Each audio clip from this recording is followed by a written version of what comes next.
Yeah, I think we can start now. All right, ma'am. So our topic today, I am Dr.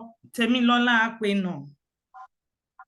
I am your host for this course, Adult Basic Education in Nigeria.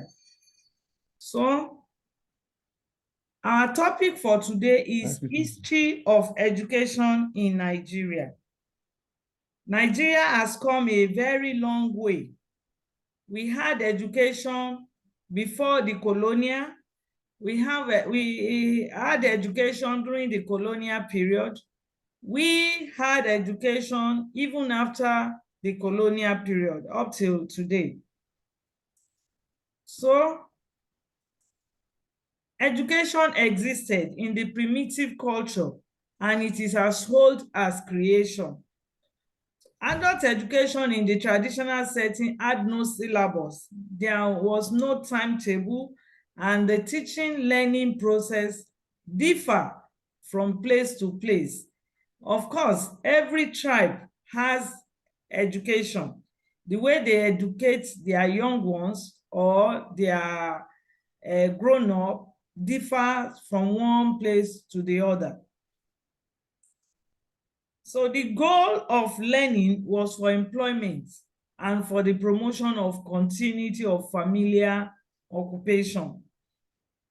It is for learning for employment. You learn for employment. Maybe you learn a trade, a skill, you acquire a skill to earn a living for yourself, or you educate to continue a family history or to continue a family trade. We had people who were hunters. We had a family who trained their children only to be king. Right from the young age, they teach them how to behave as princes and as princesses, how to carry themselves, to comport themselves, to comport themselves in the community. So the places of worship were public halls, homes. The entire society became schools, while the instructors were the elders in the community and different age group. So in traditional African society, everybody is a teacher. Everybody in the community, everybody in the household, they were teachers. So the history of education dated back to the 40s, to early, even before 40s. The missionaries came in 1843, but we had our education before then. Education which covered all aspects of life, like social, cultural, political, economic, moral, intellectual, physical, and spiritual training. We also had a judicial system and cooperative affair. I can explain some of that to you. In the area of social, we have our festivals, Egungun festivals, Oro festivals, different festivals. We had our dances. We had dances as regards culture. For instance, in Yoruba land, they had bata dance. They had songs, different songs. They had incantations, poems like Ijala, Oriki Orile. We differ from culture to culture. Riddles. Each culture had their own riddles. They had their own folk tales. Those are under social. So under cultural, we have our rituals, which religion has eroded seriously now. We had our festivals, we had our coronation ceremonies. Those have to do with tradition. But because of religion, some people don't want to hear it. They don't want it to be mentioned. And we had that song that time that we used to sing. Àwa ò ṣòro ilé wa o, àwa ò ṣòro ilé wa o. Ẹ̀sìn kan ò pé òye, ẹ̀sìn kan ò pé káwa má ṣòro, àwa ò ṣòro ilé wa o. That song supposed to continually be sung so that we will not allow foreign religion to erode our culture, to erode our language, to erode our beliefs, our traditions. Because even now, some children, African children, find it difficult to speak their language in public. They think they will laugh at them. Indian citizen will never be ashamed to speak his or her language. They will never be ashamed to wear their cultural dress.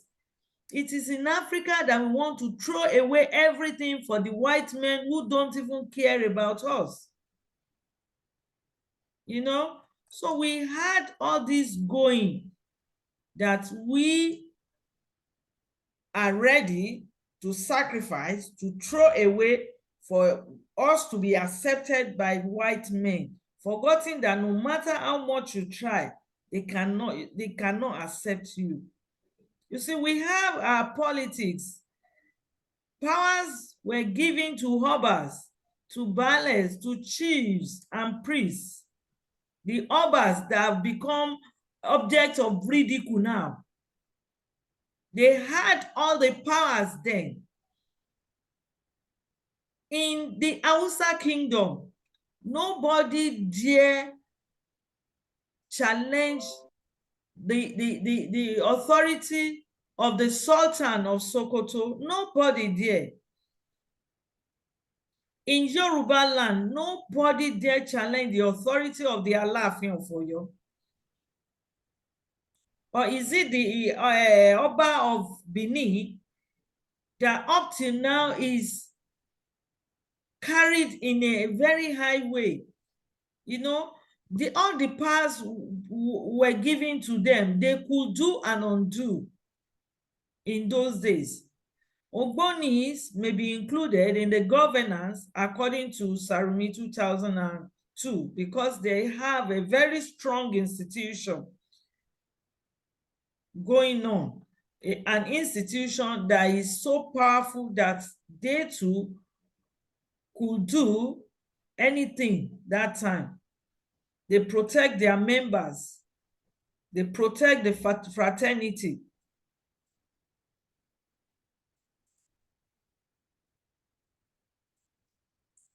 So, in the area of economy, we have farming, we have hunting, fishing, weaving, sculpting, herbal healing, and some other things.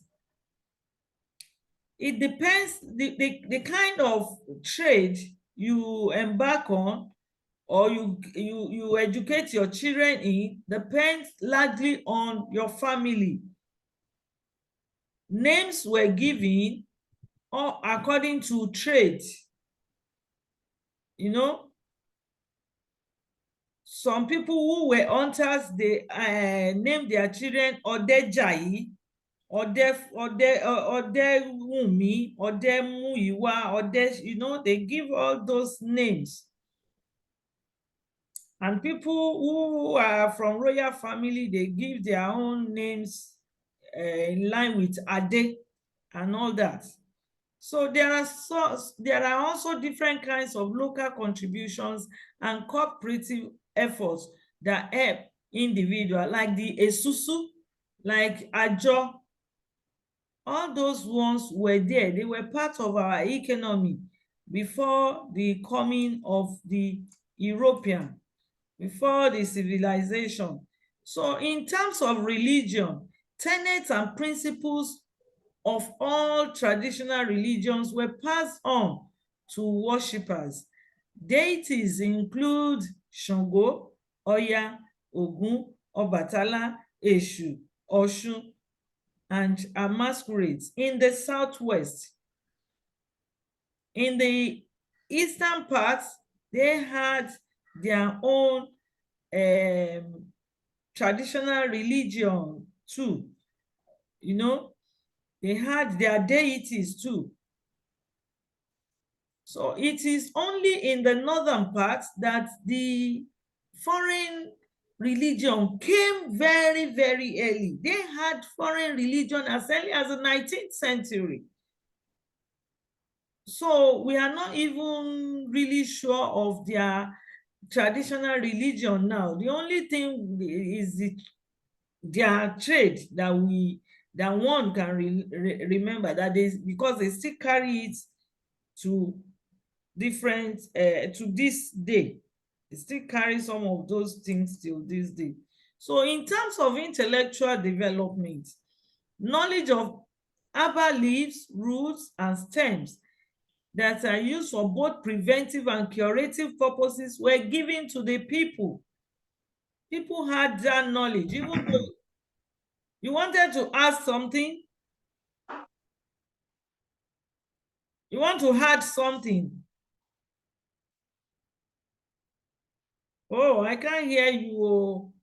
Unmute yourself, please. Yes, I'm trying. No, I only try to jot some things down. Okay. So we have all these leaves and roots that we use as medicine. Some people still believe in them up till now. Ifa worshippers also teach their young ones incantation. Family or community history is passed down to the young ones in the royal lineage. They teach their oriki, like the oriki of the Owus, the oriki of different people, different family oriki orile that they teach their children, and the children must know. In terms of physical skill and sports, people were trained in climbing, hunting. They trained how to climb mountain, how to hunt, camping, jumping, swimming, hide and seek game. They were doing all that, which is not very common again these days. They also participate in wrestling. Wrestling was part of it.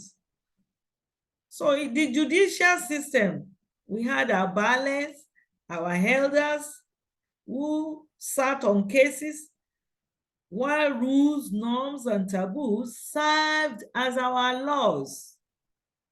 We had well-organized community in Africa ever before the coming of those people. You can put your wares along the road and nobody will steal it that time. Nobody dare do. It is because we have thrown those things away now that we have a lot of issues. Communication. In the area of communication, we have our traditional people pass information with what is called aroko or town crier. When people send orange seed to you in traditional African society, it meant something. When people sent the seed of alligator pepper, it meant something.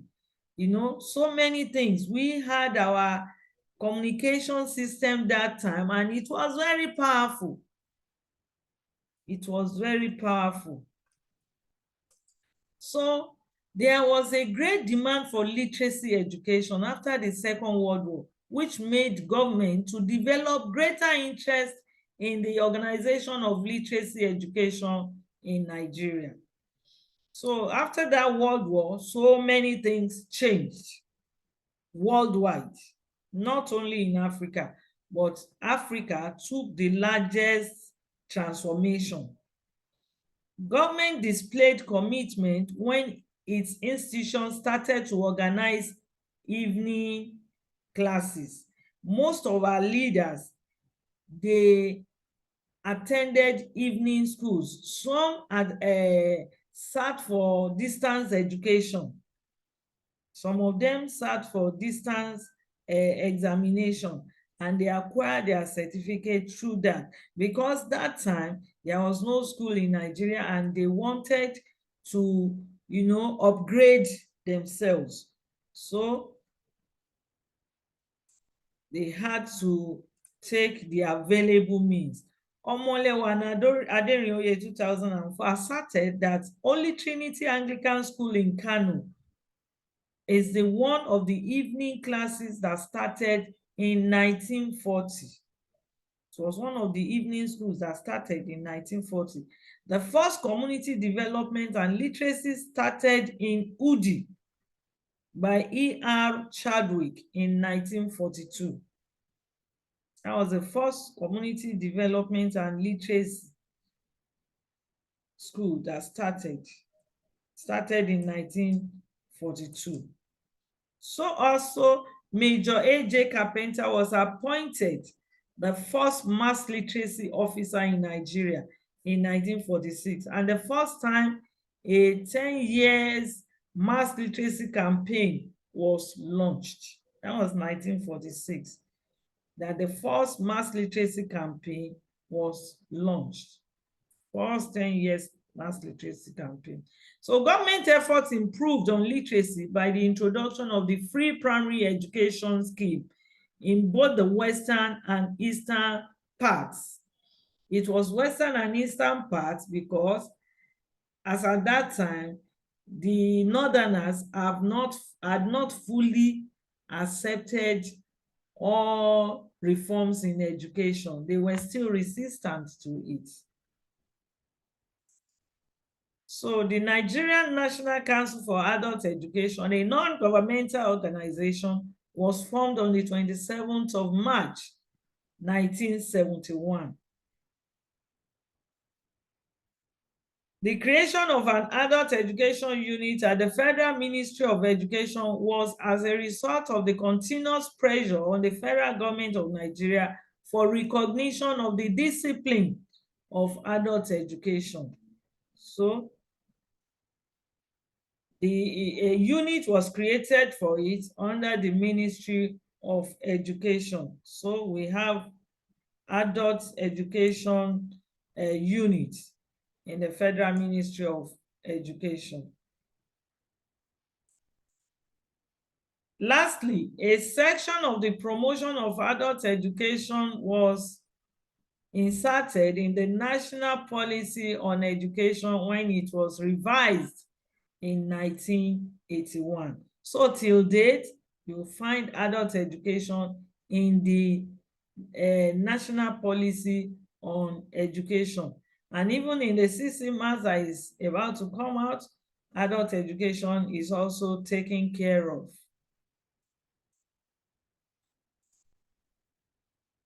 So that's that about history of education in Nigeria. Mr. Moyayi, do you have any question or contribution? Don't move. Okay. Yeah, so far,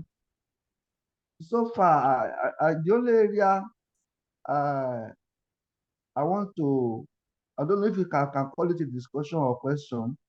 You remember, you are aware of what happened between our former president, Olusegun Obasanjo, with the traditional rulers, the Oba, yes, recently. And people have been saying that, you know, a school of thought says that the Obas themselves, starting from the colonial period, that they are the ones that have been downgrading themselves by being placing themselves as means of servitude to the colonial masters, who handed over to the government, the political class, and so on and so forth. So I don't know if let me tell you what I know, that I know very well. It's not right from the colonial period. It started in recent times, just few years back, and the man was able to do what he did because there is no Alaafin now. The immediate past Alaafin could not have been there, and he would do that. He wouldn't try it. He wouldn't try it. My people will say, díẹ̀ lọ́wọ́ ọkọ, díẹ̀ lọ́wọ́ àlè, díẹ̀ lọ́wọ́ ẹni tó borí lúlú lẹ́gbẹ̀ẹ́ ògiri tó ṣe bí òwe o. You see, like you rightly, thank you, sir. Like you rightly said, the Obas have ridiculed themselves by involving in politics. That could have brought a little debt, a little stain to them, but it does not give a man of that charisma, a man of that age, authority, effrontery to do what he did. You see, we Yorubas, we are throwing many things away. What he did, even till today, can never be done in the northern parts. They carried their own kings in higher esteem than us. In the northern states, in the northern cities, when an Oba wants to spit, somebody will collect that spit with his agbada, with his babariga. You want something, you cannot go directly and meet their Oba and meet their emir. You see so many people before you see the Oba. But because of what this one will hit, they can even be asking outsiders, "Shey, you everyone, you want to see us?" What is not supposed to be. So we need to, all of us need to sit tight. The Obas themselves need to sit tight. We, the citizens, we need to, restore their respect to them. Only téèyàn bá ń dàgbà, ó máa ń dọmọdé ni. That man, the Baba Obasanjo, I'm on screen. This is being recorded. I cannot say much. Yeah. I cannot say much. God will help us. God will help us. What happened was very, very absurd. Very absurd. Even I have said more than I should say.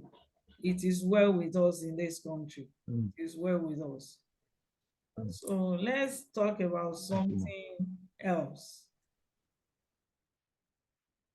Any other observation, any other correction? No, not at all for now. Everything very clear. The way you brought them up, explained, very clear. Thank you. You will be the teacher to others coming concerning this first topic, because I will not go back. Any of them that joins later, they will meet us in the second topic. So I won't. That will be next time. So next time we are going to meet again next week, Wednesday, the same time. It will be coming up on Wednesdays by the special grace of God. That's what we'll do. So as of today, there is no question, no addition, no subtraction. We'll have to leave. But I will implore you to read against the next topic, which is why education. That's the next topic. Why education? So until that time, it's bye for now. Bye. Thank you very much. You're welcome, sir. Bye. Bye-bye.